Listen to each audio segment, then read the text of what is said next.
ashadadhana purusha dharmasyasya parantapa aprapya mang nivartante mrityu sangsara vartmani. Translation. Those who are not faithful in this devotional service cannot attain me, O conqueror of enemies. Therefore they return to the path of birth and death in this material world. Purport. The faithless cannot accomplish this process of devotional service. That is the purport of this verse. Faith is created by association with devotees. Unfortunate people, even after hearing all the evidence of Vedic literature from great personalities, still have no faith in God. They are hesitant and cannot stay fixed in the devotional service of the Lord. Thus, faith is a most important factor for progress in Krishna consciousness. In the Chaitanya Charitamrita, it is said that faith is the complete conviction that simply by serving the Supreme Lord, Sri Krishna, one can achieve all perfection.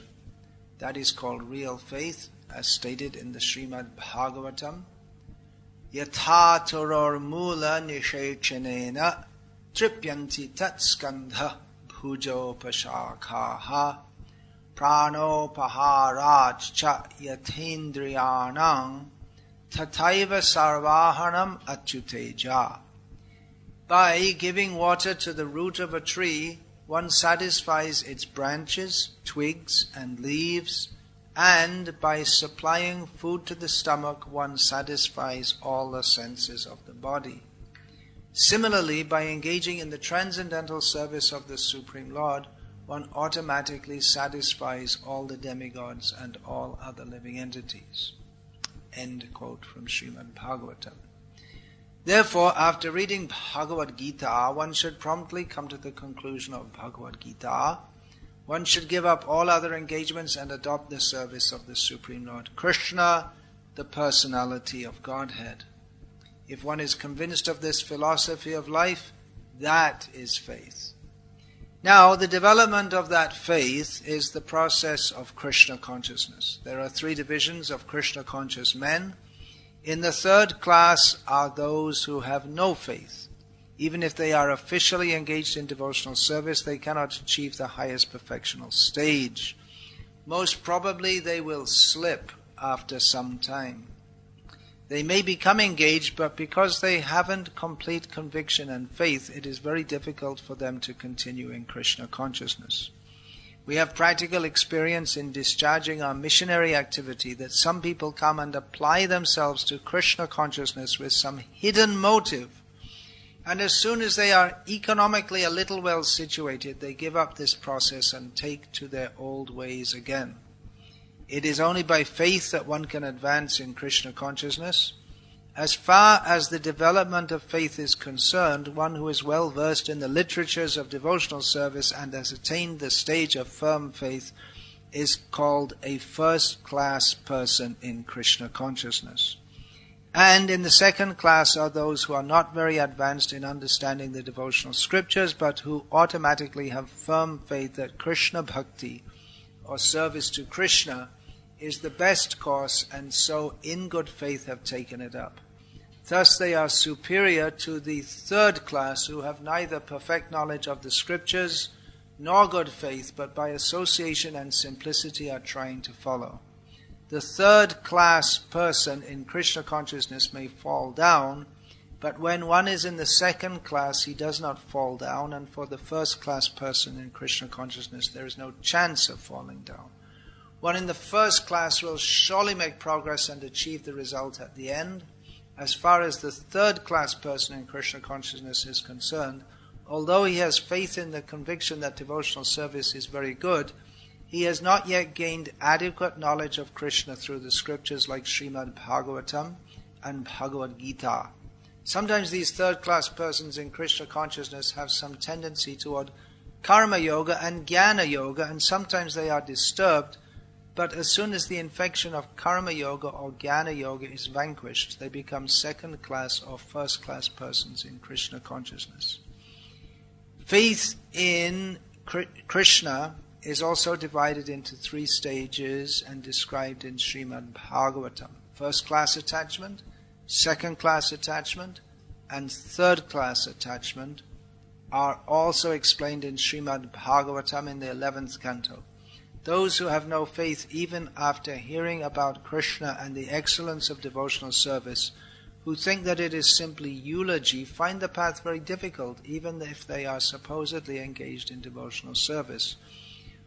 For them there is very little hope of gaining perfection. Thus, faith is very important in the discharge of devotional service.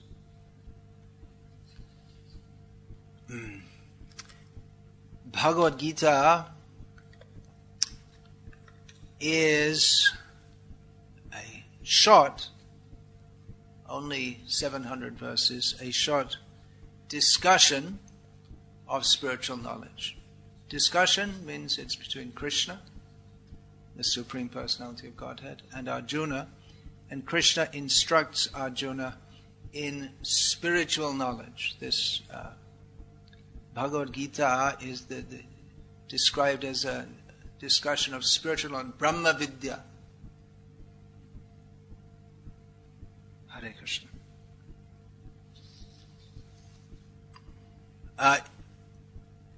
It differs from what we normally in the Western world consider to be scripture, inasmuch as Krishna does not tell Arjuna, just believe me or burn in hell forever, but he instructs him in spiritual knowledge. For instance, Krishna says, Janma mrityu jara vyadhi dukkha doshanu darshanam. One symptom of knowledge is to see that this world is full of misery, primarily birth, death, old age, and disease. So this is not a religious statement which one has to accept with faith. It's something that we can see all around us. However, to attain spiritual knowledge, faith is required, because that which is spiritual is by definition different to that which is material. That which is material is that which we can understand through our material senses and mind, that which we can touch, taste, smell, feel, hear. These are things we gain knowledge in this world through the senses, and having gained that knowledge, then we can use our minds to process that. And that is what science and all other material disciplines develop on. But spiritual knowledge begins with the understanding that all of reality is not encompassed by all that we can touch, taste, smell, feel, hear, and think about. That is the basis of materialistic science, to think that, well, if we can't directly perceive it or directly think about it, then it can't exist, which is a very foolish proposition. So spiritual knowledge begins with the faith, which is, it's not some blind faith like believing in leprechaun. Whoops, we're in Germany. What do you have in Germany? I just came from Ireland. They have leprechauns in Ireland. Fairies, they killed them all off a long time ago.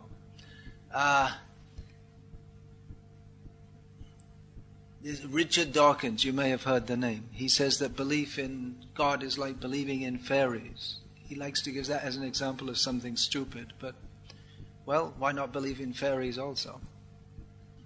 But it is actually a very intelligent proposition to consider that reality is not all that we can touch, taste, smell, feel, hear, and think about.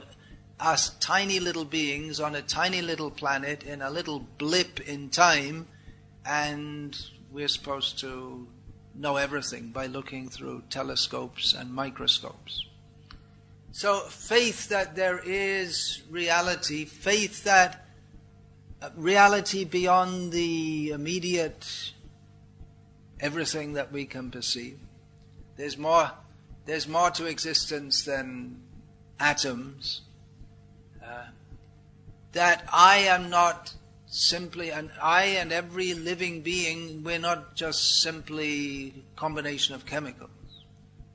In fact, even in the most atheistic countries in the world, metaphysical principles are at work, that there is good and bad. If we're all chemicals, then what's good and what's bad?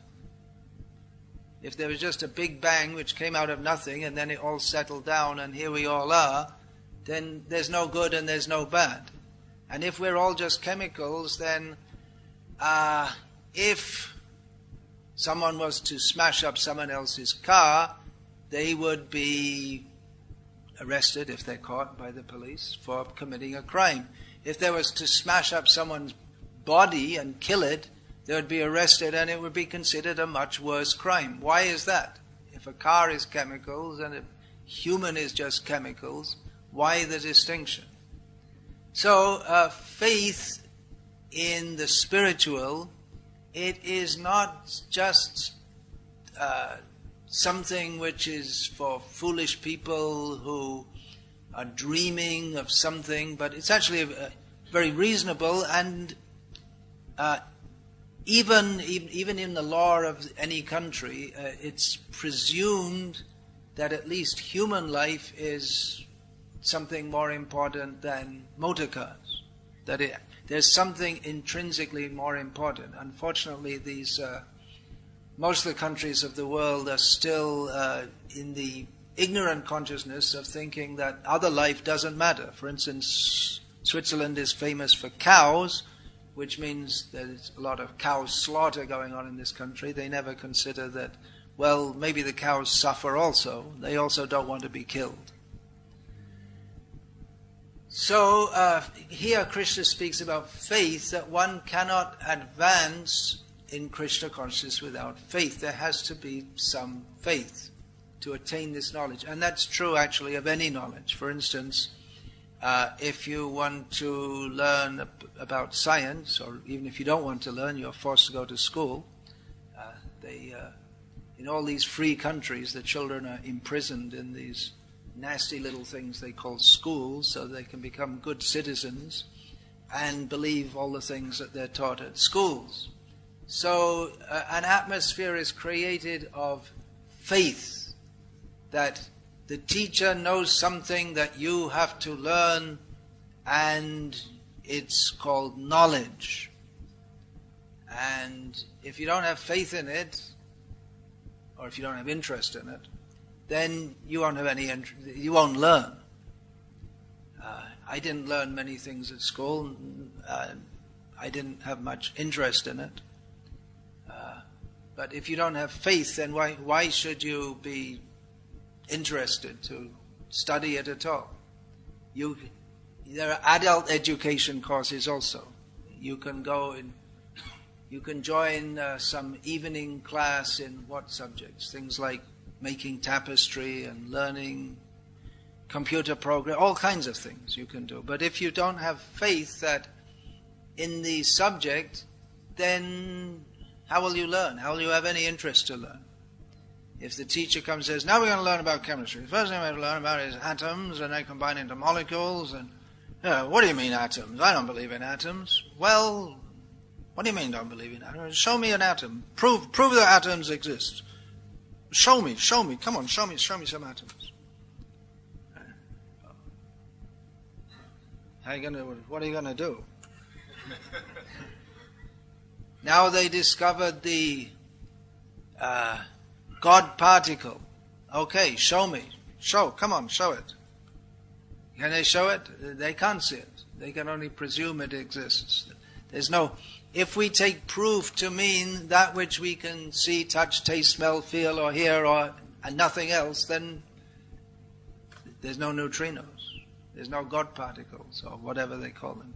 Came through Switzerland, right? That's another claim to glory for Switzerland, apart from killing cows and keeping all the crooks of the world's money locked up. Oh, and being neutral also. So one has to have faith to even begin to study the subject. Otherwise, if from the beginning, oh, I don't believe in atoms, not even molecules, come on, what's a molecule? And then you can't even begin to understand if you don't have faith that there is a body of knowledge that you can also learn about. So one has to have faith. Here we're talking about, Krishna is talking about faith in himself. And in Bhagavad-gita, which is the summation of all Vedic knowledge, Krishna is accepted as the Supreme Personality of Godhead. That is obviously an English term, which is a transposition of the Sanskrit, which comes here in Bhagavad-gita also, Paramam Purusham Divyam, which means the Supreme Spiritual Person, Supreme Personality of Godhead. The English word is God. A lot of people feel uncomfortable with the word God. It has a lot of connotations that go with it. People like Mr. Herr Calvin, who is also here in Switzerland, made the history that goes with it makes it rather uncomfortable for many people. It's if you don't believe in it, then you get burned in hell forever. And just to give you a little sample, we'll burn you right now. So the term God, it's become a rather unfortunate term, but that there is a controller. There is an ultimate controller. That is also not provable. People say, well, prove there's God, but it's a very reasonable thing to believe.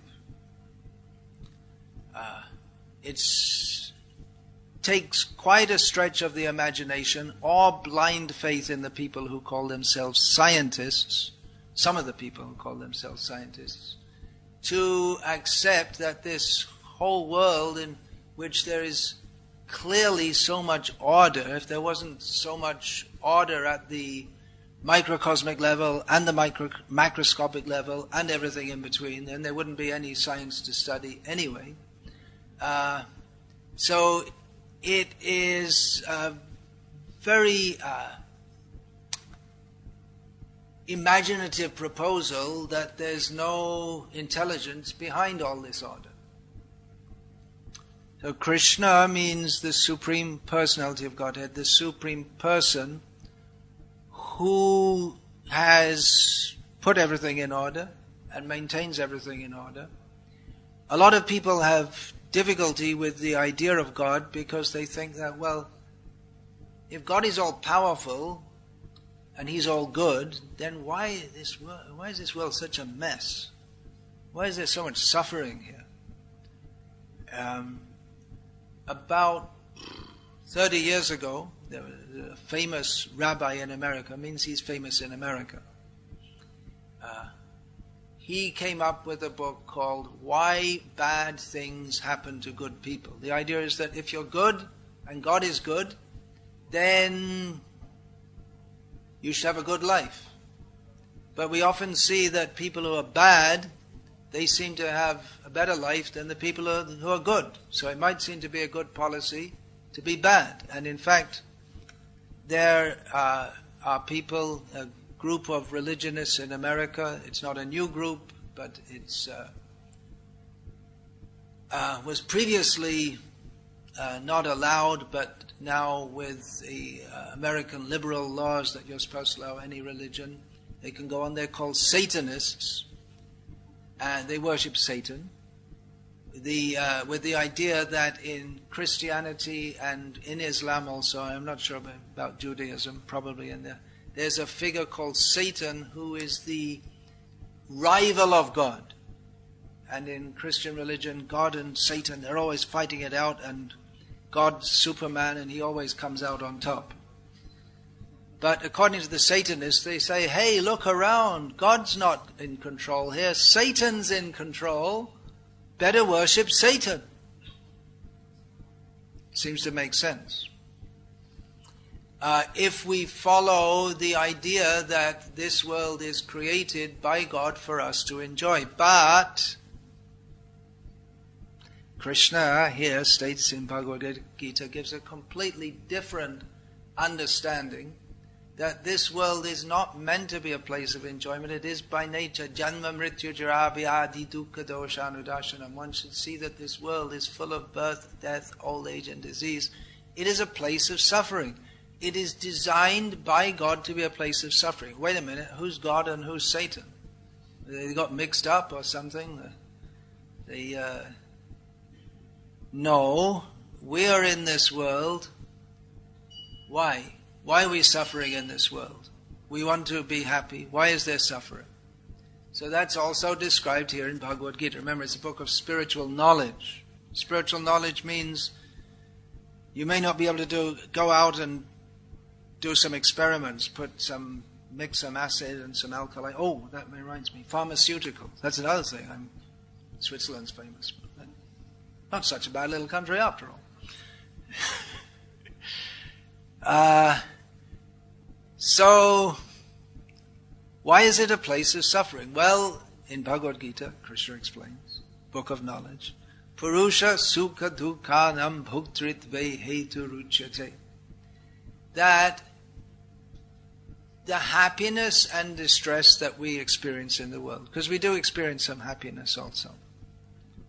Kind of happiness like if you're caught in the rain and you're getting wet and you come back and you get out of the rain, then you feel happy. So there are some kinds of happiness. So coming in out of the cold in a winter's day to a warm room, very nice.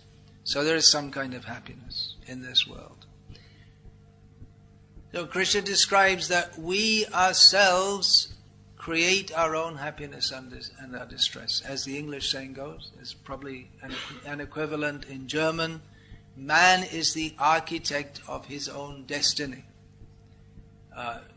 In other words, there is a law of karma. For every action that we perform, there is a reaction. It may not be equal or opposite, but there is a reaction. That activities have consequences. We might be able to be a corrupt ruler and exploit our citizens and stick all our money in a bank in Switzerland and get away with it. But there are laws of karma by which we will have to suffer in future lives. And in fact, the whole nation, which is party to such crimes, they also, all the citizens have to share in that. So karma is not only individual, there's also joint karma, which is why some people are born in a rich country and some people are born in a poor country. Some people are born, not many, with very beautiful, good-looking bodies, and the rest of us simply wished we were, but we don't. So it's all due to previous activities, which doesn't mean that everything is predestined. Getting back to Mr. Calvin. Many things are predestined. For instance, the kind of body we have. Of course, you can alter the body by doing exercises. You can maybe work off some fat or build up some muscles, or you can have plastic surgery and change your ugly face into a less ugly face. So there are things that you can do, but within limits. However much you have plastic surgery and put on makeup, if someone has a particularly ugly face, they're never going to become a candidate for winning a beauty competition. So to a large extent, the position that we're in is predestined, but what we do with that situation, that makes our future.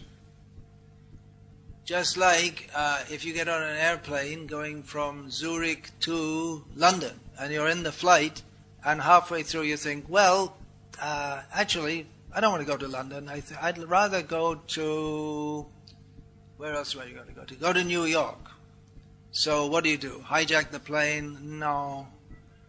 they probably wouldn't have enough fuel to go to New York anyway if they're only going to London. You're more or less caught in the... Nowadays, for saying that, you could probably get arrested, even for making a suggestion of hijacking. You have to be careful what you say. So if you're on a flight from Zurich, how do you pronounce it? Zurich? I won't even try. That German z is different to the English one. So if you're on a flight from, where are we going? Zurich to London. So you're stuck in the flight, more or less. I mean, there are things you could do to try to get off it, but it's pretty difficult. It's actually more difficult to, once you're on a flight from Zurich to London, to get off it than it is to commit suicide. You could get off your present course of action by committing suicide, but that's not a very good idea because it doesn't end everything. It just sends you to another body with the bad karma for having killed a body. So if you're on that flight, then you have to go. You're in that situation. But what you do on the flight, you can go to sleep or watch the movies if they have them on a short flight like that, or read a newspaper if you happen to have one with you.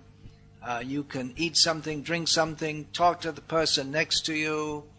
You have various options of what you do. And there's not much you can do to create good karma on a flight. You could maybe, I don't know, difficult to say, praise the company and they might give you a free flight. Not very likely. You could do something so that you get arrested on arrival. But anyway, you get the idea that there's some freedom to act, but you're stuck in the flight. So in the same way, we get a particular kind of body according to our previous activities, but then we have some choice as to what to do with it. Some choice, limited choice. Limitations are there. For instance, we can't make a very ugly body into a very beautiful body. Other limitations are there according to the culture that we're born into. For instance, according to some religious systems, if you don't believe what they say, you burn in hell forever. But then we have to consider people who are born into a different culture and they're not likely to believe in that, which would suggest that God likes those who are born into one particular culture. Just like, for instance, if you're born in Thailand, most of the people of Thailand are staunchly what they call Buddhist, although their life seems to have very little resemblance to anything the Buddha did or said, but they are followers of the local version of Buddhism.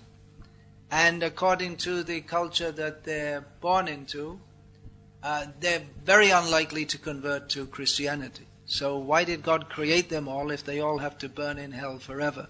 Doesn't seem to make much sense.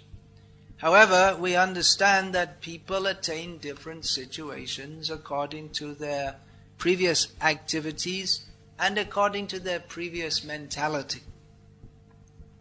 So, can we prove that? No. If you want proof in terms of that which is measurable by human experience, it's not possible.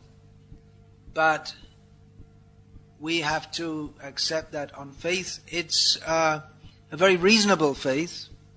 It is supported by the Vedas. Veda means knowledge. This knowledge is understood to be eternal because we're talking about eternal principles. So this knowledge exists eternally. Before the creation, this knowledge was there.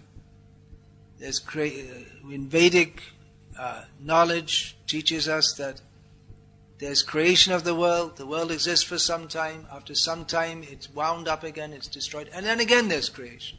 It's not just a one-time thing. Not just a big bang that happened for no particular reason, and not that God was sitting up in heaven, and one time he decided to create the world and a bunch of people, and most of them he sends to burn in hell forever, and a few he brings to him, and then it's all over and finished. And Jesus comes to save us on this planet, and why the rest of the planets and millions of stars were created, no explanation whatsoever. However, the Vedic knowledge teaches us that there are millions of planets and there are life forms on all of them. We may not be able to see them through our telescopes because on other planets there are living beings with subtle forms who we cannot see. But there's life on every planet, and we attain bodies in different planets according to our activities, and different places within this planet also. We attain according to our activities. Just like here, you see, on this planet, the birth in Switzerland it's a very different package to birth in Thailand in terms of the way of life, the way of thinking. The basic activities are there of eating and sleeping and getting some food, having sex and having friends and enemies and dying eventually. But the whole outlook on life is very different. The whole culture is very different. The economy is very different. So we are born in different situations, not only on this planet, but throughout the universe, according to our previous activities and according to our previous disposition. In other words, what we're aiming for. Just to give an example, someone wants to be very big and powerful, a big leader. There are many people like that, many politicians. Many people take to politics to become a big leader.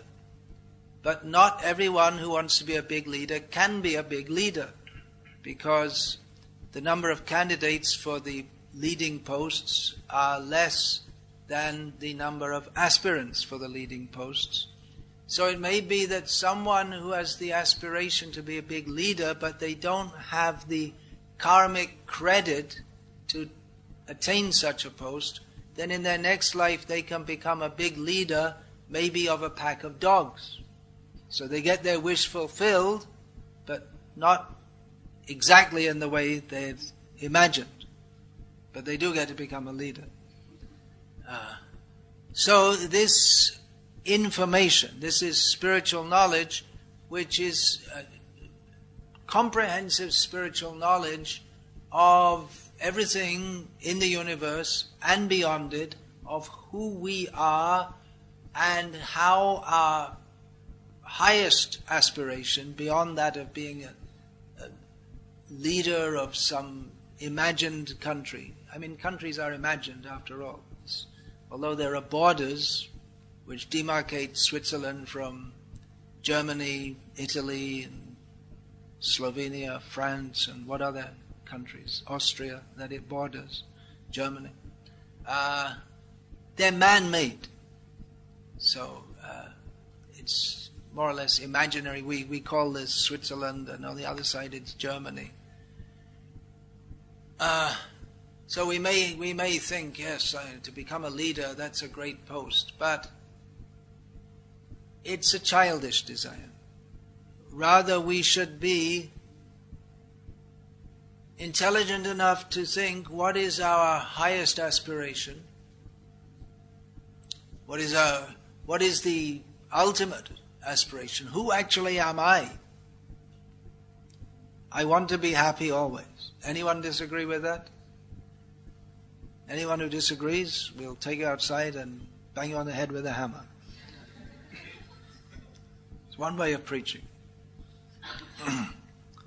Everyone wants to be happy. Even if you say, I don't want to be happy, that means you want to be happy by not being happy. You can't avoid it. There are some people like that. They're called masochists. They like to torture themselves in this way. Even this feeling depressed, it's another kind of egoistic indulgence. I might get challenged on that, but it's just thinking about me. Oh, I'm not happy. the whole world's against me, no one likes me, me, always thinking me. It's an intense form of egoism. So, what is my best position? Well, first of all, we have to understand who we are. If I think I'll be happy by being a big leader of a country, if I think I'll be happy by having lots of money, that is due to a misunderstanding of who we are. And factually we see that people who get lots of money, they don't become happy. And why anyone would want to be a leader of a country and have so many headaches on their head and become the leader of the country means that people cheer you in, and after a short time they boo you out. Switzerland's also unique in not really having a leader. Is it? Something like that. So, who are we, first of all? The Vedas inform us that we are eternal spiritual beings, and our eternal aspiration is to be situated on the planet of eternality, no death, full happiness, full understanding.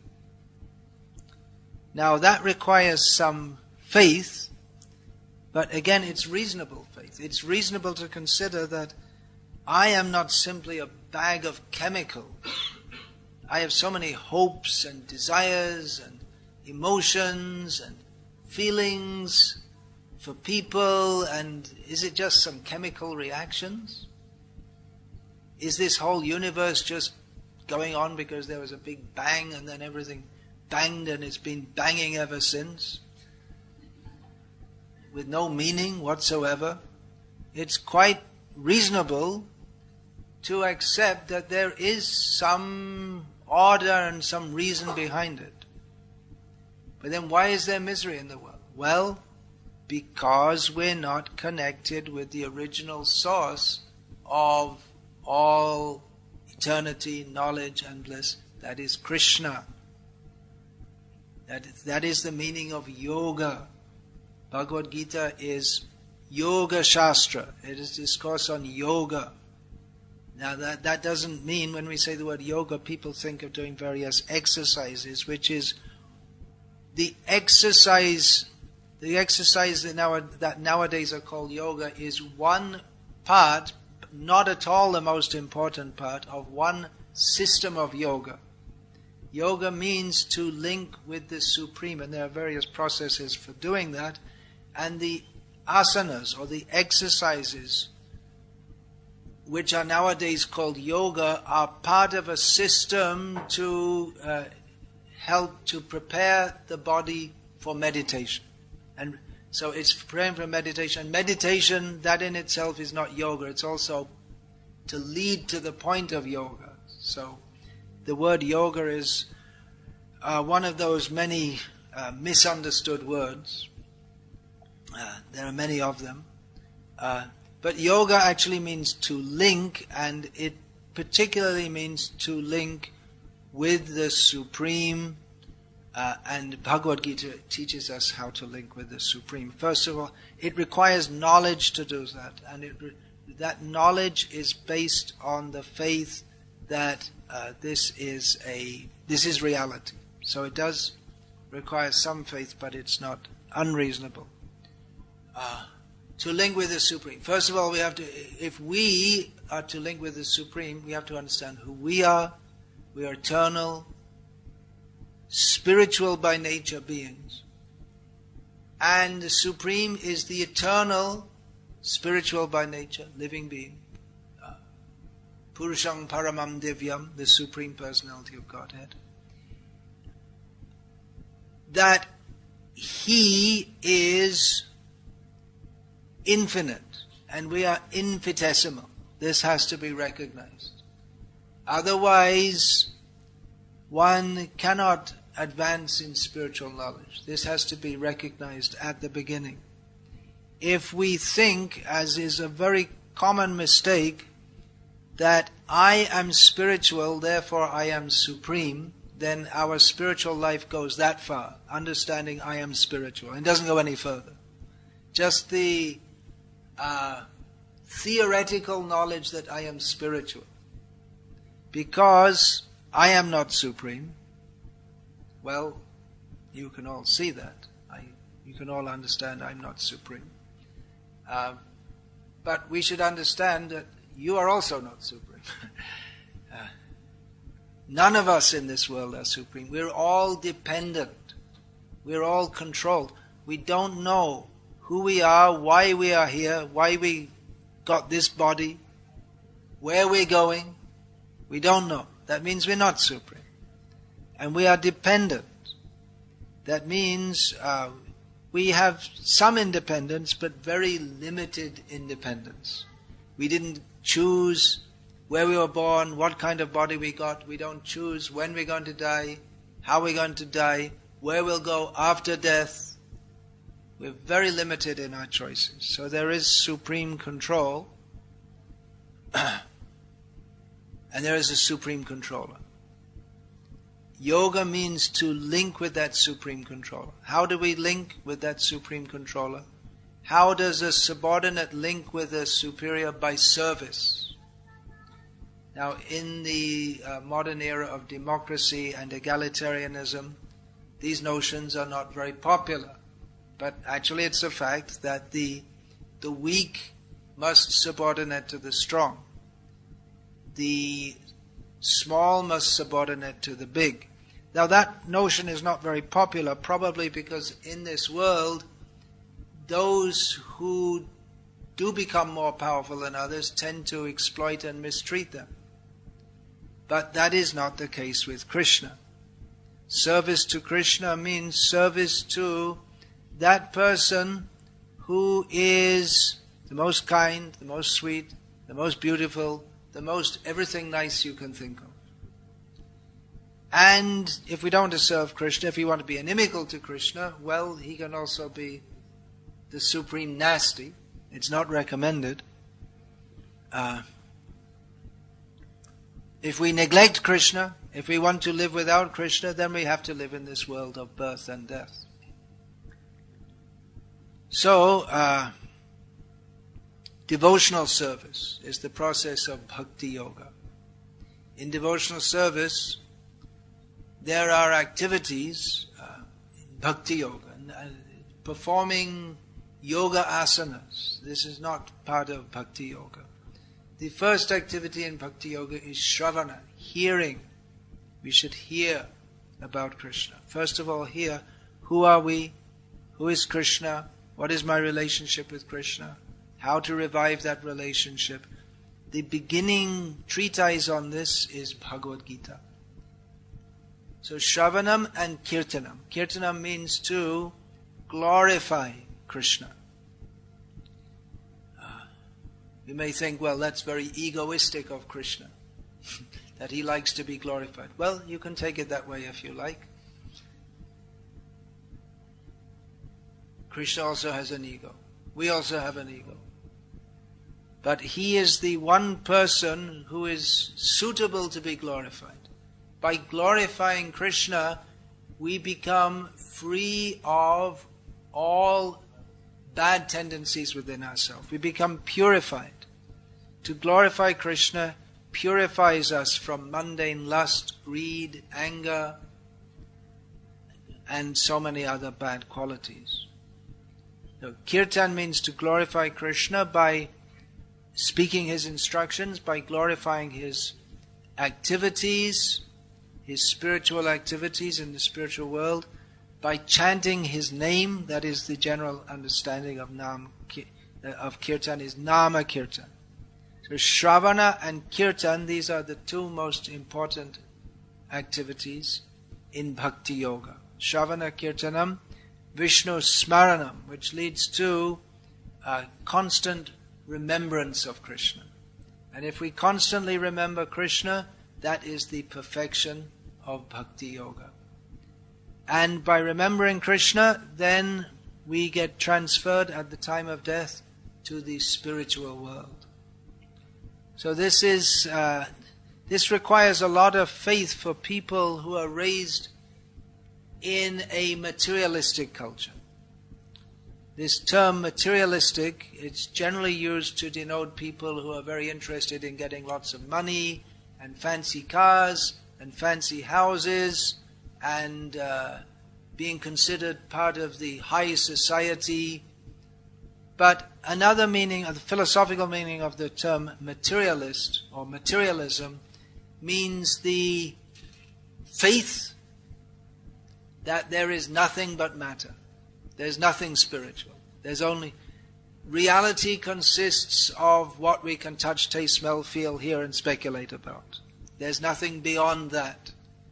So that we are raised in a materialistic culture in which, although it's not directly taught, we think that the goal of life is just to get through life as happily as we can. And that's all. And what happens after that? There's no information. But actually it is very reasonable faith to accept that when I was born in the particular body that I am inhabiting now, that wasn't the beginning of me. I am not simply a combination of chemicals.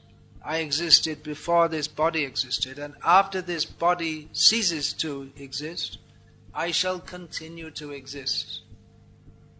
Reincarnation. It's also very reasonable to presume that there is some purpose to existence in this world, although for us to find it out simply by using our intelligence, that is not possible. Therefore we have to take information from those who know. Therefore, as stated here in the purport, that faith is created by association with devotees. Devotees are people who live their lives in Krishna consciousness, who live their lives in Shravanam, Kirtanam, Vishnu, Smaranam, Pada, Sevanam, Archa, whose lives are fully dedicated in service to Krishna. And by association with devotees, then we begin to experience what they are experiencing, which is Krishna consciousness, a life of dedication to Krishna. And it's an experience. Some things are experienced. Just like, for instance, we talk of love. Now that's a very... the term love in this world is something that's very much misunderstood. Often we think, well, I love someone, we loved, we got married, and then we fell in love, and then we fell out of love, and then we got divorced. That's not love. Because actual love, there's no divorce. And actual love, there's no ending to it either. Love in this world, even if you manage to make it through life without getting divorced, and you actually live to celebrate your 50th, what is it called? Jubilee? Golden Jubilee of your wedding anniversary. But still that love will be ended in the course of time, by death. But real love is eternal. That love is possible in love for Krishna. So, what was I saying? Love, yeah. It's an example of something which we can... How can you explain it? Are you going to explain it just in terms of various impulses within the brain cells? Some people want to explain all human experience just in terms of various stimuli within the brain cells. But that if you love someone, you feel you love someone, or you hate someone, it's not... The experience is more than some electric stimulus. I am a person who is experiencing that. So that I am a person, I am eternal, I am an eternal servant of Krishna. It requires faith, but devotees who practice Krishna consciousness, they live in that. They experience that all the time. And if we associate with such devotees, then we also begin to experience, and that creates our faith. And there are so many things to say about this. I didn't even get past the second line of this purport. I had a whole bunch of things I was going to say, but anyway, that's why we have regular meetings here with regular classes to discuss all these things.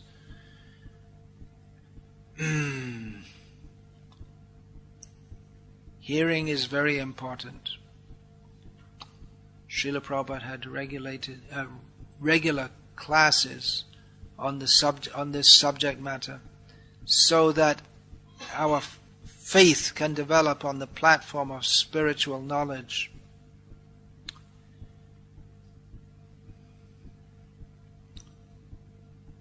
So, Shravanam Kirtanam. I wanted to speak. I guess there's no time. All right. Just very briefly, I wanted to say that recently there's been in our movement a development of having more and more kirtan, which is required. Haranama eva kevalam, but there should be an equal amount of shravan. We have to hear also what is Krishna consciousness. The two must go together, Shravanam and Kirtanam. So, Hare Krishna. 5 o'clock is the cut-off time, is it?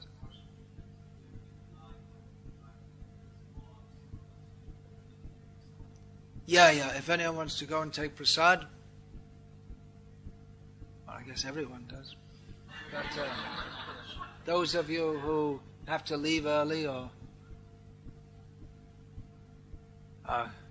in a hurry to go, you can go. I mean, you could have gone before that. I also lock you up in the room.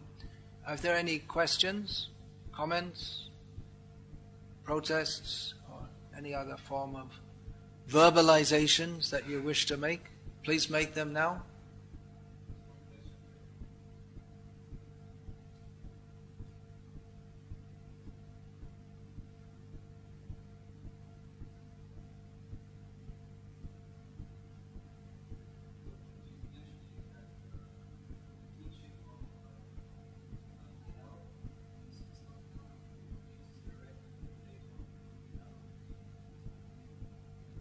Oh, the idea of an eternal hell. Yeah, actually Jesus, he didn't speak much philosophy. He wasn't speaking to very philosophical people. The philosophy of Christianity was developed later on the basis of the Greek polytheistic or atheistic or not particularly religious philosophers. But Jesus, he also, what's that? There will be weeping and gnashing of teeth. That's also there. In Vedic understanding, the understanding of hell is also there, but not eternal hell. There is punishment for sinful activities. And practically we see that on this planet also. There are hellish conditions. Toothache, that's a good sample of hell. Everyone's had a tooth. Anyone here has not had a toothache? I mean, apart from little toothache. I mean, some of them are pretty spectacular. It's pretty amazing how much pain you can get from a little tooth, isn't it? You ever had that kind of toothache where you just can't sleep all night? I guess in this country you rush off to the dentist and this and that, but if you're stuck in some village in Bangladesh, 2 days travel from the nearest town, then you just got to live with it.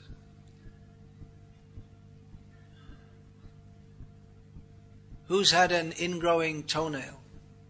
Anyone? Was it fun? It's very painful. It's amazing how a little thing like that can give you so much pain. How much pleasure can you get out of a toenail? Think about it. Anything? Well, I tell you one kind of pleasure. When you have an ingrowing toenail and you get it all cut out, you get pleasure out of that. Otherwise, I can't think of any pleasure. But it's even though it's a minor thing, if you go to the doctor and say, I've got an ingrowing toenail, he doesn't rush you off to the emergency ward and put you on life support and all this kind of thing. It's a minor thing, but it's very painful, isn't it? Very, very painful. Cancer, I didn't have it in this life yet. Pray for me. I don't get it. I never. Then that's a very painful disease. What about the cows? They're also living beings. They're tortured. Of course, in this country they're allowed to graze in the fields for about a month or more.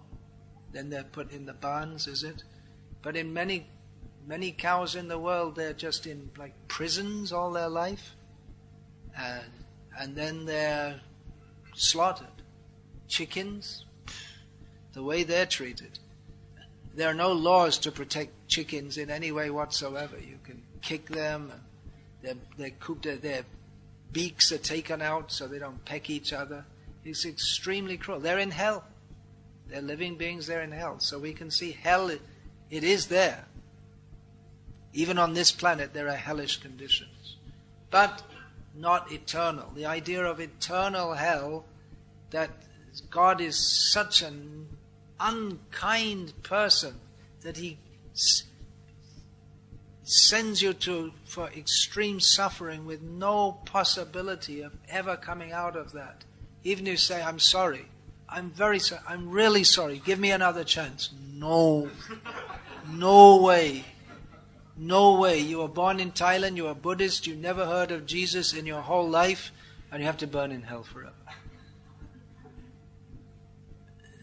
Not good theology. Not good theology. I mean, I could get in trouble saying this, but actually, Christianity, it's a tribal religion, actually. It was a tribal religion, the God of the Jews and the Jewish tribes, and then it became adopted, and it's not a very developed theology. It's not. It doesn't do you feel satisfied to think that there is a God and He will burn us in hell forever? Maybe those who think that I'm the one who's going to be saved and everyone else, but even if I'm confident that I would be saved, I wouldn't want to see everyone else burn in hell forever.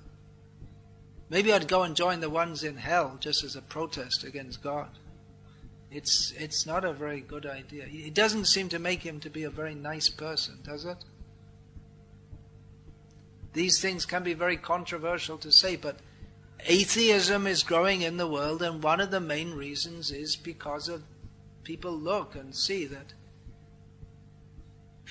well, that's religion, and there's no intelligent way to understand. My mother was born in Belfast, in Northern Ireland. In Northern Ireland, for the last few centuries, there's been a big divide between the Catholics and the Protestants. It's still going on there. It's died down recently, for the time being. So, the Catholics teach that you have to believe in the Pope, otherwise you burn in hell. And the Protestants say, don't believe in the Pope, otherwise you'll burn in hell. And there's no intelligent way of understanding which one is correct. So what do? You flip a coin or something and hope, pray, God, please. I sometimes thought that if I ever see God coming to judge us, coming out of the sky, I'll stand in the middle of the road. On one side is a Catholic church, and one side is a Protestant church. Whatever side He lands on, I'll run in there and say, I'm here, save me. But it's not good theology. That's why Bhagavad-gita, Krishna, He presents spiritual knowledge to Arjuna. Arjuna doesn't get it, and Krishna explains it to him again. And he still doesn't get it, and He explains it to him again. And we have to try to understand it. God has given us intelligence by which we should try to understand. Anyway, I didn't really want to do Christian bashing, but we should try to understand these matters intelligently and act intelligently. These are very serious matters. I mean, I've spoken a little joking style, a little bit during the last hour or so, but actually these are extremely serious matters.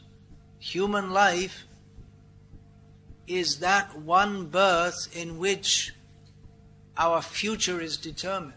If we utilize it properly, then we can go to a higher state of existence. If we utilize it fully properly, we can go to the spiritual world, to Krishna. If we neglect this, if we act in the manner that what is considered a normal person in Europe acts every day, then we're going to be degraded, because the whole culture is a degraded culture. However proud we may be of our highly developed European culture, there's massive animal slaughter is one feature, complete ignorance of and neglect of the actual purpose of life, no spiritual knowledge.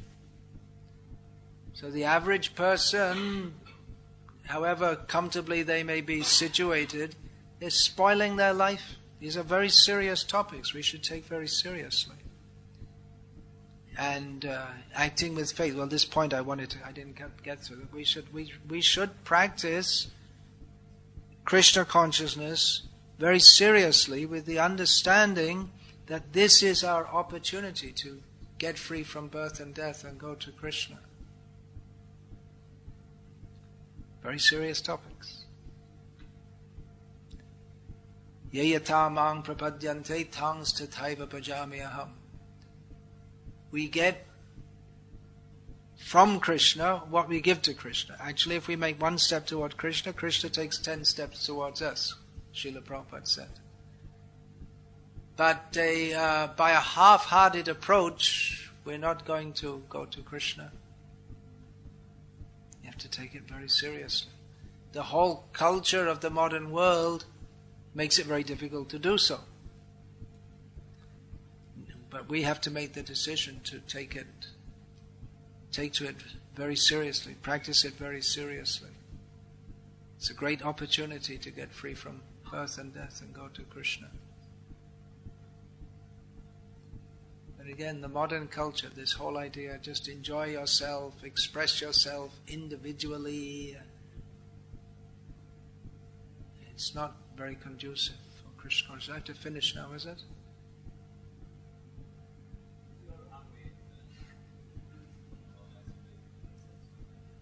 All right. Vayam tu na vitripyama uttama shloka vikrame tadshunvatam rasa jnanam svadu svadu pade pade. That comes at the beginning of the Srimad Bhagavatam. Shonak Rishi, on behalf of the 60,000 rishis, the other 59,999, said to Sutta Goswami, by listening to you, we are not satisfied. Really? By listening to a great saint, you should become satisfied. But he said, we're not satisfied. Hearing about the glories of Krishna, we are not satisfied, because we find it so satisfying, so pleasing, that we want more and more and more. So, it satisfies, but at the same time, it's so good, we want to hear more. Of course, he was specifically talking about Uttama Shloka Vikrame, the activities of Krishna, who's described in the best verses. Because in the Vedic knowledge, there's so many verses, there's so many Puranas, there's Mahabharata, Ramayana, Vedas, Upavedas, but the best part is that which describes the activities of Krishna. But even to enter that, first we have to enter Bhakti Yoga and surrender to Krishna. This is the English word that Srila Prabhupada used, surrender. The Sanskrit term that is usually used is Sharanam, Sharanagati, or Prapatti, which means taking shelter of Krishna. In this material world, there's no shelter. We are forced to die. We are forced to suffer. Take shelter of Krishna and go to Krishna. So that we have to do first. Then we become eligible to hear about Krishna. Then we can relish, as Sutta Goswami was relishing, hearing about Krishna. So, there was one short question and then I went on and on and on. We didn't even get to the question, did we? It was a comment which I commented on. Yeah.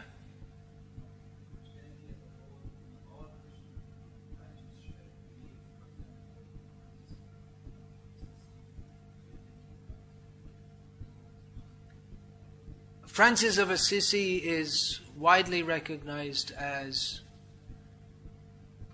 probably the most saintly person in the history of Europe, until all of you came.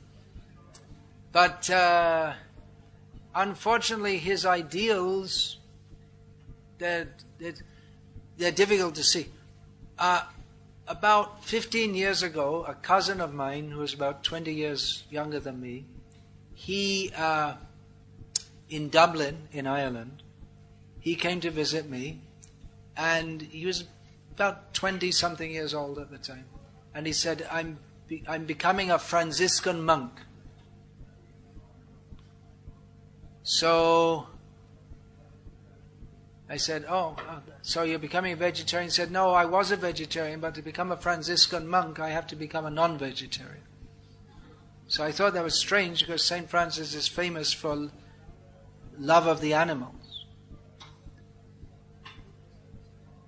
But Francis of Assisi, he embraced poverty, but even in his own lifetime, that was already being undermined.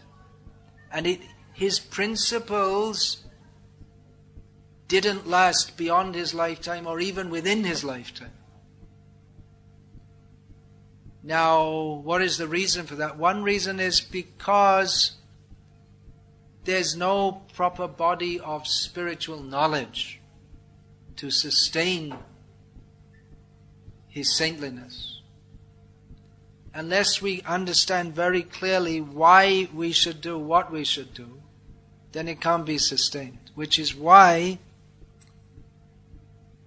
in this Krishna conscious movement we put a lot of emphasis on philosophical understanding. Because it seems intuitive to us that we should just try to enjoy our senses, isn't it? It seems that, we should just live life to get money, get food, and enjoy ourselves. So we need spiritual knowledge to keep us on the path by which we are not entangled in this material world by this wrong inclination to try to enjoy it. So Francis of Assisi was he was a highly renounced person. He was a highly God-conscious person. He empathized with all living beings. But within his tradition, there isn't any clear knowledge of why others should also live like this. So it became usurped. And within our Krishna conscious movement also, unless we keep this knowledge in the forefront, then it's very possible that someone will come in and see, big buildings, money. Okay, I think I could do something with this. It's not impossible. In fact, it's quite possible.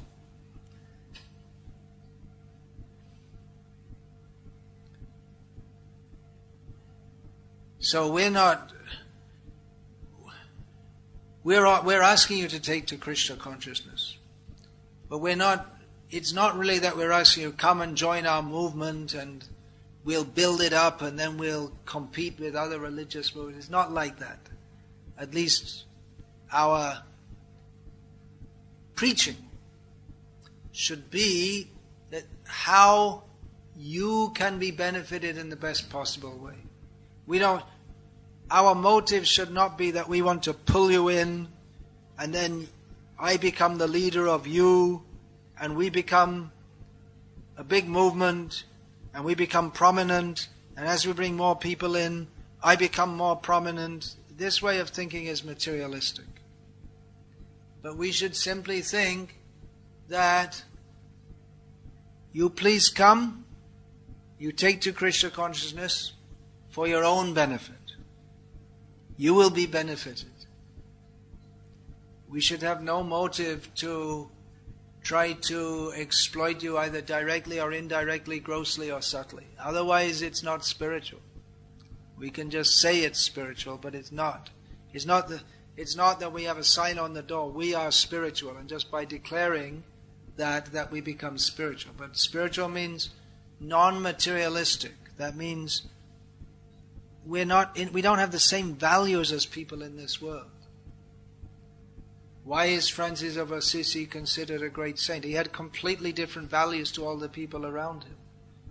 And that was appreciated. People could understand he's not an ordinary person. How to follow in the footsteps, not everyone can just switch like that, to go from being materialistic, partially materialistic, and become completely spiritually oriented.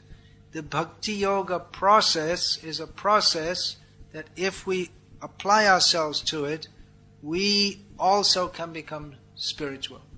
We can't immediately overnight become a saint. But if we apply ourselves to this process, then from the outset we become saintly. Just by the principles itself. No eating of any food which is not offered to Krishna, which automatically rules out meat, fish and eggs. So one doesn't become saintly simply by being a vegetarian, but it's difficult to think of anyone as being saintly if they're not. Which rules out, by the way, Dalai Lama and Mother Teresa. That's not very popular thing to say, but it's a fact that one was and one is a meat eater. So no intoxication. One can't be a drunkard and be spiritually advanced. One cannot be a smoker of tobacco or marijuana or any other such thing and be spiritually advanced. Even to be addicted to coffee or chocolate. There's another Swiss famous thing. We're having a tour of Switzerland here during the course of the lecture. Even to be a chocoholic, that means that one has some affinity for something which has nothing connected to Krishna, nothing spiritual, nothing to help us spiritually advance. It's a mundane urge. So no meat eating, no gambling. We don't hear of Saint Francis quietly going to the local casino. There's no question of it. No illicit sex. Which means that within Krishna consciousness, sexual activity is allowed within marriage for the purpose of procreation of children. One cannot be grossly sensual, very interested in sex, and be a saintly person, or have spiritual understanding. And one should apply oneself to a spiritual regime. That means daily, rising early, chanting the holy names of Krishna, leading actually a very disciplined life. Discipline is required. Otherwise one cannot become spiritually advanced. It's not just by imagination that one becomes spiritually advanced.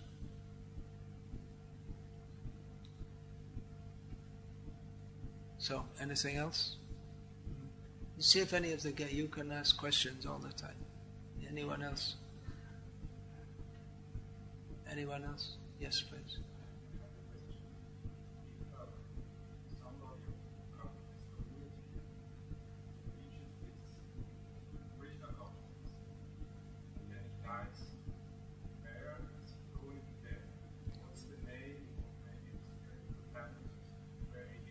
Someone in this community or any community, if we become Krishna conscious, we go to Krishna.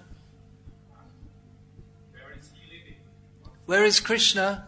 Where is the place? Yeah, this material world is called Martya Loka. It means the world of death.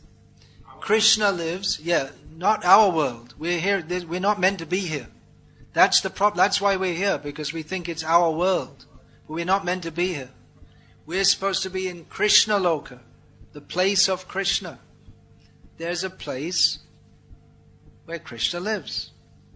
And Another name that Krishna Loka? yeah, there are other names. It's called Golok. That's another name for it. There are various names for it. But you don't have to worry. If you're fully Krishna conscious, you'll get taken there. You don't need a GPS to try and find your way. Enter in Golok. You'll get taken. Full VIP treatment.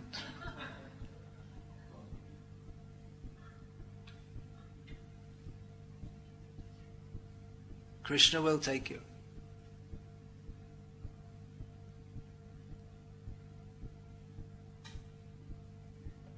So, Hare Krishna. Seems that we ran out of questions. Do you want to say something and then we'll actually finish?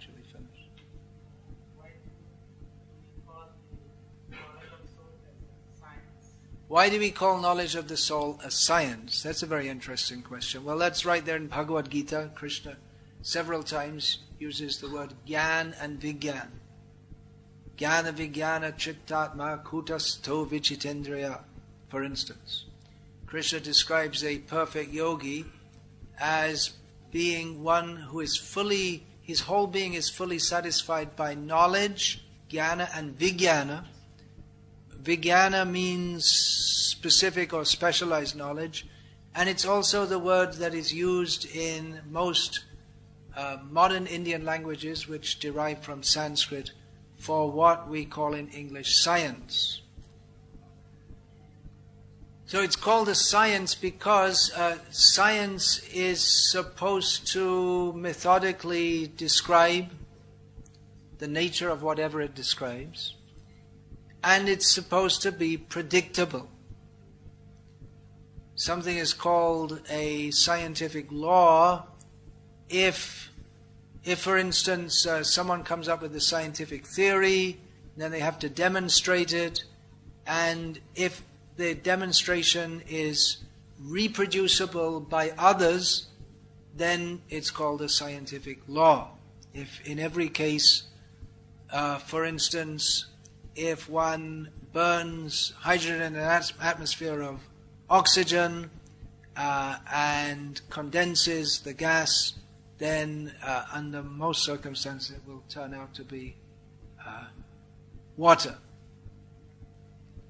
So, therefore we can conclude, it is scientifically shown, of course that's not the only way, but that water is a combination of hydrogen and oxygen. That's science. It's predictable, it's reproducible, it's explainable, why two atoms of oxygen bond with one atom, two atoms of hydrogen bond with one atom of oxygen to form dihydrogen oxide, water.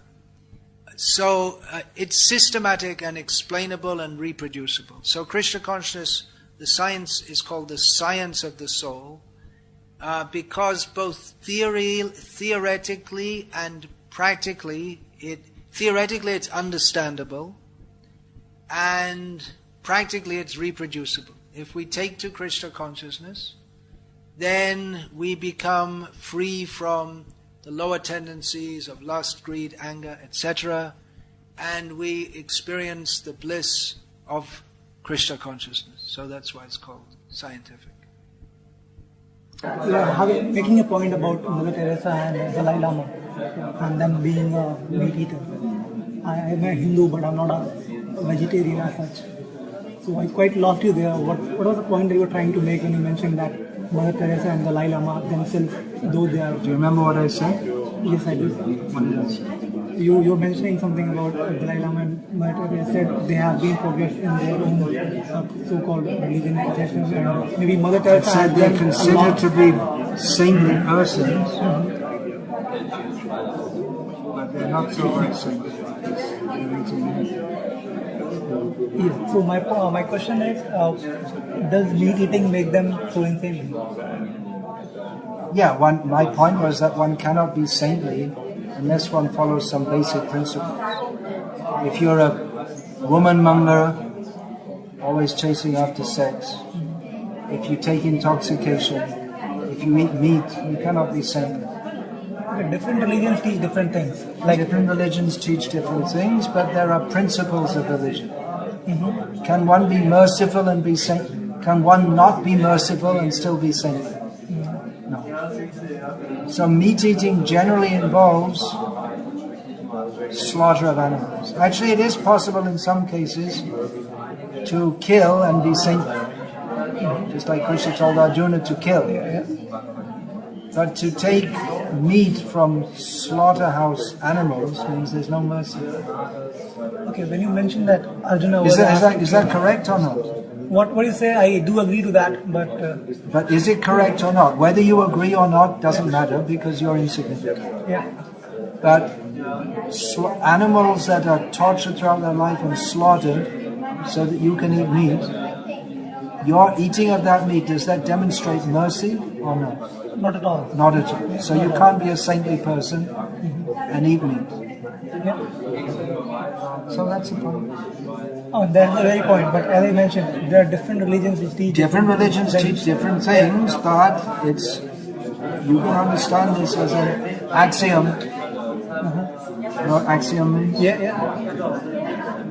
That a person who needlessly eats the flesh of animals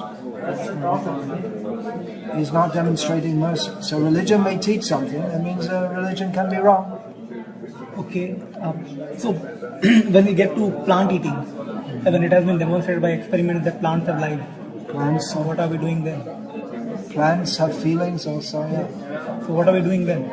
You're killing the plant, you may kill the plant. In many cases, eating plant food does not kill. For instance, when you eat rice, is the rice plant killed? It's harvested in a sense When is it harvested? after it ripens or say it's done its own journey for life. So you're not killing it in that case. In that case, say if a cow dies its own death and we eat its meat afterwards, That's permissible. it's permissible? That's permissible. It's not very high class, Yeah. but it's permissible. It's not very high class because the nature of meat, even from an animal that dies naturally, Yeah, that decays and all. well, even apart from that, the very nature of meat is that it affects the consciousness in a negative way. Okay, different kinds of foods affect our consciousness in different ways. So meat, even from animals that die naturally, is not good food for people interested in spiritual advancement. But it's not sinful in the way that taking slaughterhouse meat. So there is a difference. But it's probably not allowed in Switzerland to let animals die and then... That I don't know. I'm not a Swiss. Well, I'm a anyway, Hindu. Yeah. where are you from? I'm from India only. I'm a Hindu, but I have these questions. Like most Hindus today, you're a Yeah, not meat eater. But Maharaj, in the regulatory principle, it says that meat eating is one of the for not eating is a regulatory Well, principle. our real principle is to take Krishna prasada. Krishna doesn't eat meat. Correct, but Maharaj, Now, wait a minute, we're talking about the killing of... Much of plant food is not killed. The milk, if we take, doesn't kill the cow. Yeah. Fruit, if we take, doesn't kill the plant. But it does blocks In fact, a calf from having it milk. appears that within nature, the seed is in the fruit, and that by the human or other animals taking the fruit, that gets the seed spread, so it actually benefits the plant. There's some plant foods are killed. For instance, if you pull a potato out of the earth, so some killing is there. But actually, in every activity that we perform, there's some karmic reaction. In fact, you can just walk on the street and kill some animals, some plants. Snails and all. So, to be completely free from sinful reaction, we should offer food to Krishna and take Krishna prasada. To be a vegetarian gives less karmic reaction than being a meat eater. Still there's some karmic reaction. There's more karmic reaction being a meat eater because the animal has more developed consciousness and suffers more than the jiva in the body of a plant. So there's more karmic reaction. But there is karmic reaction for killing plants also. If you take grains, they're harvested after the plant dies. If you take fruit, you don't kill the plant. There are some other things, just like if you take the leaf from certain plants, you can eat it and then new leaves regenerate, although some pain may be involved. But the consciousness is very covered in the body of a plant. Okay, then it comes to like, I don't know whether I'm right or not, maybe in ISKCON I've seen in temples, and if the prasadam is made, it's made without onions and garlic. What's the deal with that? The deal in onions and garlic is that they also, like meat, they influence the consciousness in a way that is non-conducive for spiritual advancement. They're called tamasic foods. It means food in tamoguna that brings our consciousness down. Their origin also, according to the Puranas, is from slaughtered cows.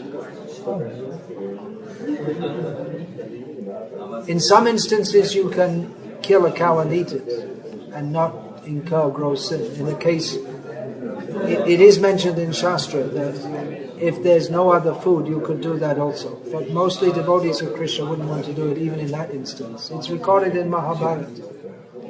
But that's called apad dharma, or dharma to be followed in a time of emergency. Normally one should not do that.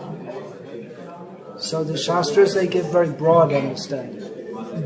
In one instance, what would be dharma, in another instance would be adharma. But generally there are certain principles. To be saintly, one should... Real religion means there's mercy, cleanliness, austerity and truthfulness. Without that, there's no real religion. So different religions teach different things, but some of them, many of the religious paths, they're not based on clear understanding. They have no clear understanding of what is the nature of the Atma, what is the nature of Paramatma. For instance, in the beginning of the Bible, it said that God gave man dominion over the animals. Dominion means control. So they interpret that to mean that man should exploit the animals. That's a gross misinterpretation.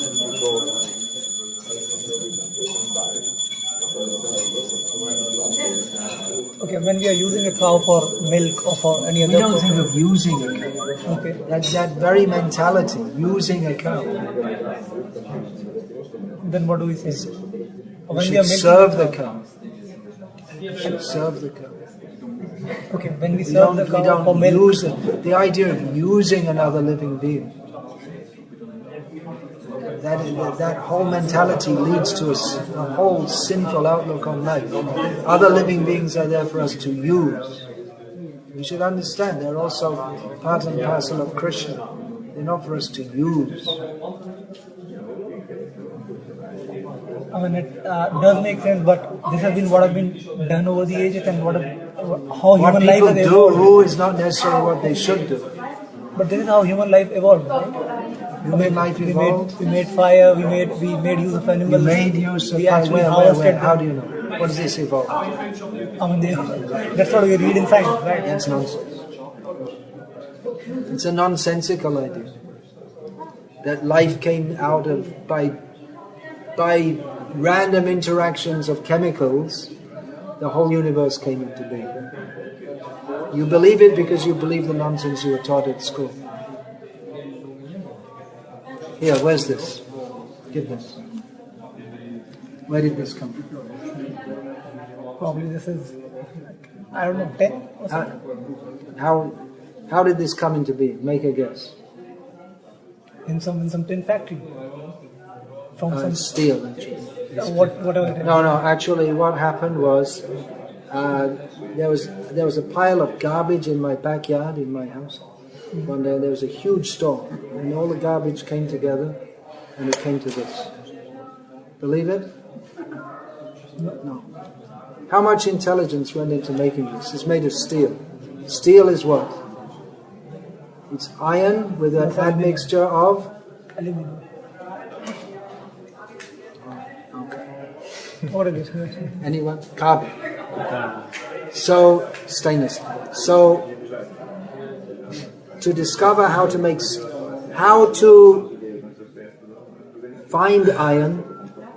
Iron comes from iron ore, which is generally in mineral deposits. How to find it, extract it. It's ferric oxide, ferrous oxide, different forms in which iron exists. It's all the different forms of iron are mixed up with different minerals. How to find it, extract it, process it, and utilize it to make this. This was made presumably with a machine in a factory. How to make the machine so it makes it just to the right size, not too thick, not too thin. If it's too thin, it'll get crushed.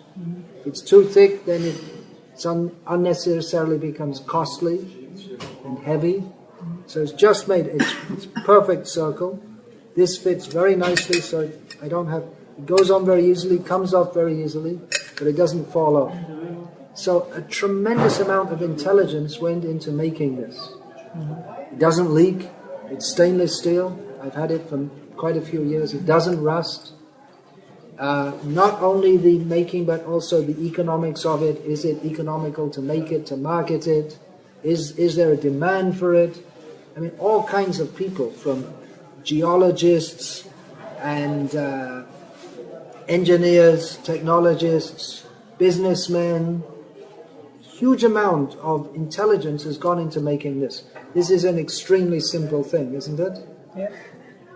So you want to say the whole universe has come into being just by chance? You couldn't even imagine that this could come into being by chance, but you believe, because they taught you at school, that the whole universe with life in it has come into being by chance. What do you think? You never thought of it before. Well, welcome to a new sphere of thought. Look at that zip. Simple thing. Simple it seems, but that was actually, do you know how that was discovered? By seeing in nature that there are some plants that they'll catch onto your cloth or onto your leg if you're walking. So someone thought, oh, we could use it for something else too. So with human design this was made, but it was also originally in nature. By chance. We're talking about the seeds of a tree. They get spread so that another tree can grow up by someone taking it away, eating it and throwing away the seeds. It all came just by chance. Not a very good theory. A much better theory is that it's designed with a purpose, isn't it? Just like if I say this came into being just by some random explosion. A much better theory is that it was made by intelligent people with a specific purpose. Makes a lot of sense, doesn't it? But if you've been brainwashed all your life, it's difficult to accept. And everyone else believes it too. Well, I tell you what, if everyone in Zurich believed that this came into being by chance, would that still make it plausible? No. You have a lot of things to learn. You should learn. Okay, come on. Nothing to laugh. Yeah. You should learn this Vedic knowledge. That Veda means knowledge. Knowledge of the universe, everything in it and everything beyond it. You should learn that. Don't waste your valuable human life.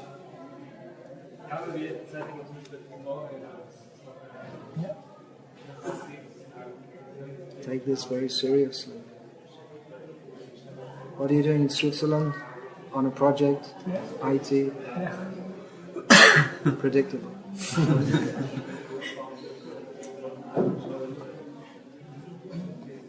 So you can use. Now you're here. You have probably more time than you'd have in India because they don't work you so hard over here as they do there. Is it? Here also. Harder. Project means they can do it to Indians. They can't do it to Swiss people. Wouldn't agree to work like that. Not in that much money. Anyway, you study Bhagavad-gita. You should study this. This knowledge, actual knowledge of who we are. Otherwise your life is just going away. You don't know what you're doing, why you're here, where you're going. What happens after death? Do you know? You should know. You should try to find out, right? The knowledge is there in Bhagavad-gita. You should take that knowledge. If we don't live our life for elevation, then there'll be degradation. And the whole world is going on ignorance. In the Western countries, people are very proud that we have such a great civilization, but it's all based on ignorance. On the ignorance of thinking that if we have lots of money, then we'll be happy. Ignorance. Where are you from? Delhi. Delhi. So all the big cities, they're also going on the same ignorance. Build big buildings, have a big city, be modern, then we'll be happy. But people aren't happy. The so-called ignorant people in the village, they don't have all the facilities of Delhi. They want to go to Delhi, but they don't become happy by doing so. The real happiness is Atma Sukh, not Deha Sukh or Indriya Sukh, Atma Sukh. So for that we have to understand, I am Atma, I am not the body.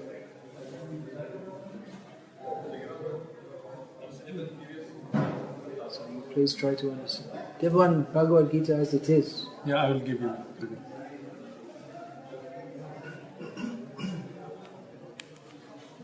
Come and study those things. Try to understand. This movement is meant for giving spiritual knowledge.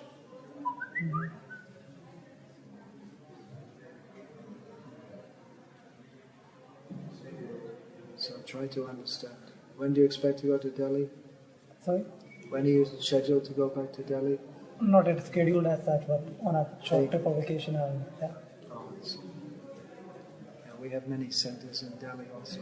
Delhi, Greater Delhi area. What is it called? Greater Kailash. No, that's the main center. But we have many places. That's the biggest. Punjabi Bagh and Noida and Ghaziabad and Faridabad and Dwarka, next to IIT, and so many places. I don't know. I think about 13 centers here. What's it called? Greater Capital Territory, something like that. National Capital. National Capital Region. National Capital. National Capital Region, NCR.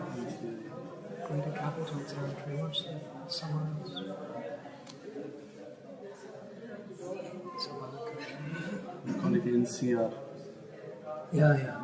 National Capital Region. goes over the state, so-called state of Delhi, parts of Haryana and UP.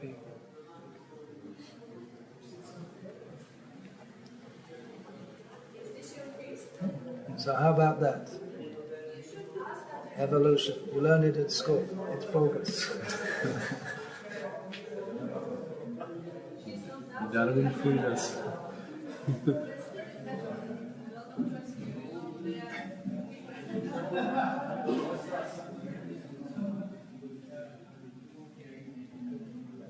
Well, I don't think Darwin is out to fool anyone in particular, but it's just a theory that he came up with.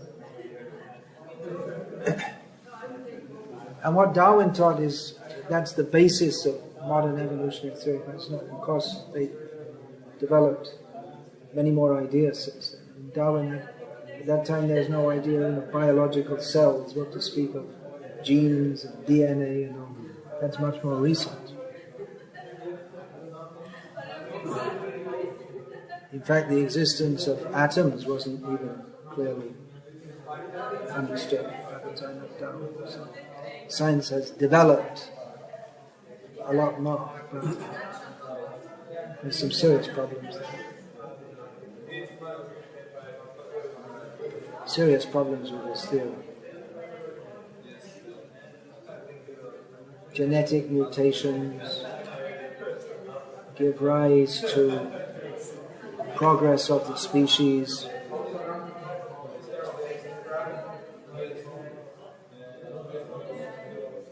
But whatever genetic mutations we see in humans, they're mostly problematic.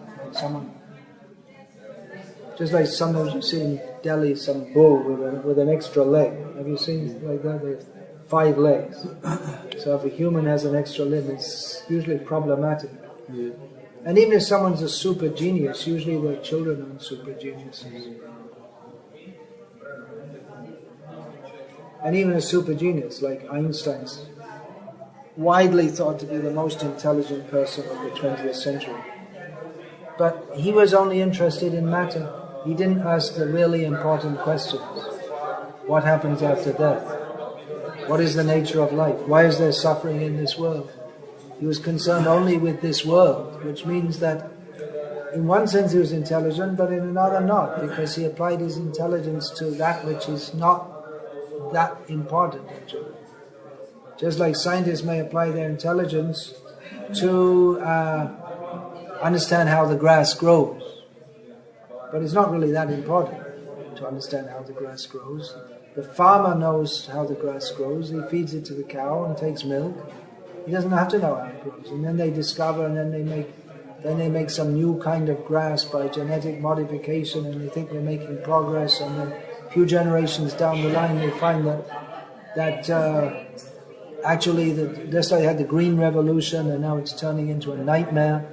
The long-term revolution, long-term effects, and then with all their new ideas, the cows are getting different kinds of diseases, the humans are getting different kinds of diseases.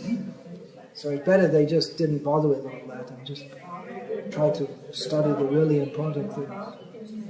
Whether the grass grows this way or that way, we have to die. What is the nature of life? Why do we die? How do we get beyond suffering? These are the really intelligent questions we should ask. If we're simply trying to study this world, it means even though Einstein and many others may be in many ways very intelligent, but their level of consciousness is very low, because they're only concerned with matter.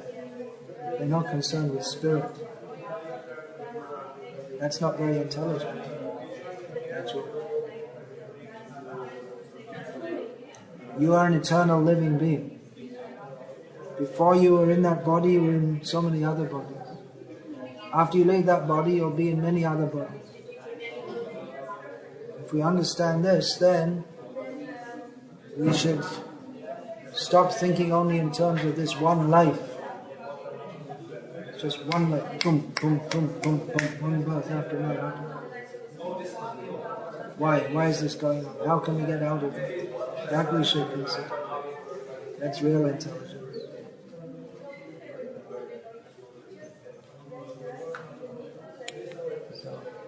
By the grace of God, you've got some little more intelligence, material intelligence than most people. Many young people of your age in India would like to have a job in Switzerland, even if it's temporary. But that's not the perfection of life, I'm sure you'd agree with that. Nor does it intrinsically bring any happiness. It brings a little prestige when you go back to India. You can be. But in your own workplace it doesn't bring any prestige. But among the... It's just like in Gulf countries, Dubai, Kuwait. Someone from Bangladesh in the village goes to work there once every year or two and they go home. He's a big man. Oh, he's working in Kuwait. Cleaning the toilets there. But when they go back to their village, oh, big man, working overseas. So, this, anyway, what is this prestige? It's nonsense, actually. False prestige. So better find out. Use your intelligence to understand this philosophy of life. Get free from birth and death. You can do it.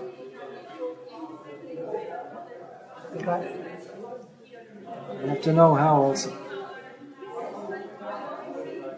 A good start would be to stop eating meat.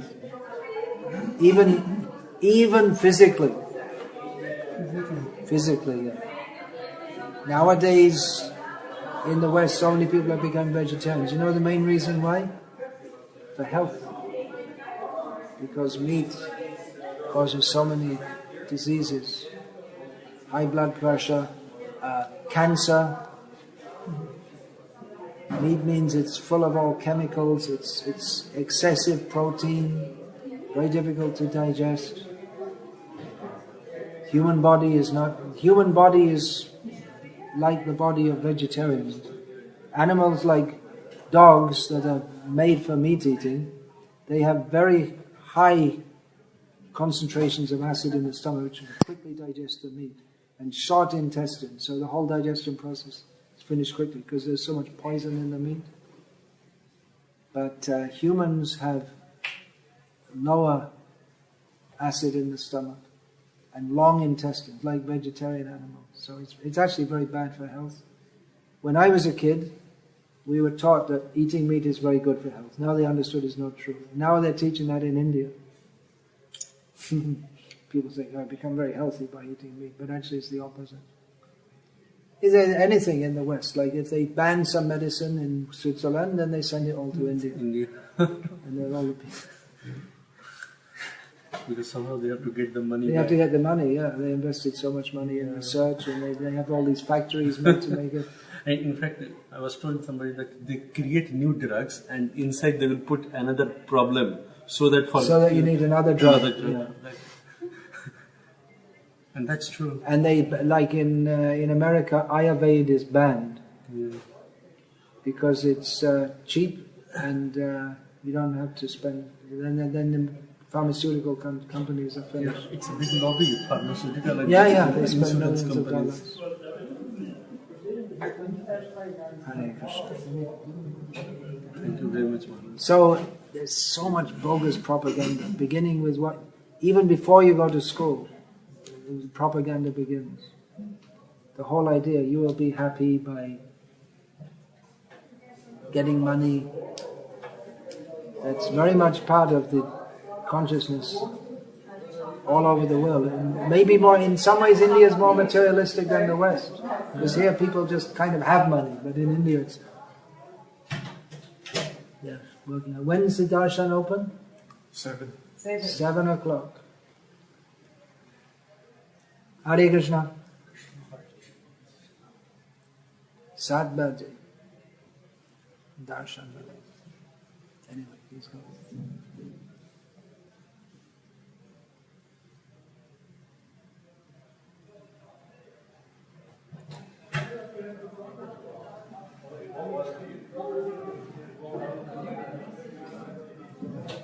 So time to get some spiritual education. Give him the Bhagavad-gita as it is. What time does Ramakant Prabhu come here? He comes here on Sunday evening, is it? On Sunday, I'm not sure if he comes on Sunday. Madhava? No. Ramakanta. He doesn't come on Sunday. He's not coming on Sunday. On Saturday. Every other day. Yeah, Sunday he doesn't come. I wanted to meet him. Is that okay? Did Sankirtan Prabhu from Switzerland manage to contact you? No, I didn't. I mean, I heard in some of those that for the Kshatriyas, so we have 5 regulatory principles, and that 4 regulatory principles. 4 regular principles. Yes. Kshatriyas, they may eat meat under certain circumstances. Correct. I mean, then how to understand that in respect of the regulatory principle? I mean, they are allowed to associate with women, allowed to, and then if there is Under regulation, But in this Kali Yuga, for those who are joining this Krishna conscious movement, the general rule is no meat eating, no gambling, no illicit sex, no intoxication. Correct. In previous ages, Kshatriyas, they would eat meat under regulation. But they'd also protect the citizen. Nowadays, people are born and they say, I'm Kshatriya by caste. But the only sign of them being a Kshatriya is that they eat meat. They don't do the job of a Kshatriya. They should, if there's a real Kshatriya, there should be no criminal. If there's any criminal, then the Kshatriya is to blame. So they're not real Kshatriyas. So we should strictly abide by the four regulative principles in Kali Yuga, should not even think about all these things. If we're to be spiritually advanced, we can allow in society, people are going to eat meat. If they're not very spiritually advanced, we can allow them that when the animal dies, they can take the meat and eat that. Or they can kill the animal according to the Vedic process by sacrificing maximum once a month. But they're also a karmic reaction. They won't become spiritually advanced, but that will save them from the slaughterhouse culture. So if they sacrifice a goat or a sheep or a buffalo, they can do that. We don't recommend it, but they can do it. But slaughterhouse is completely, grossly sinful.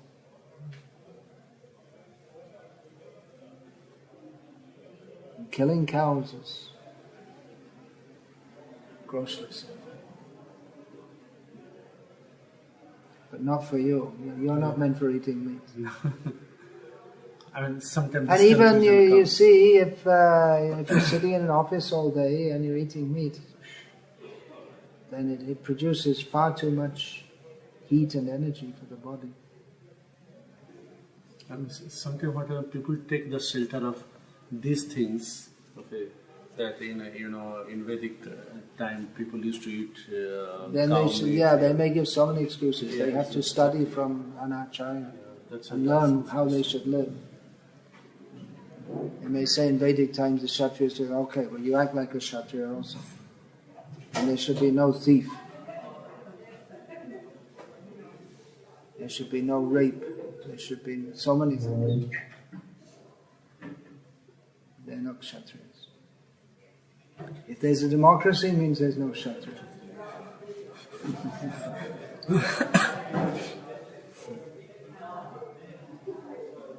Okay, Hare Krishna.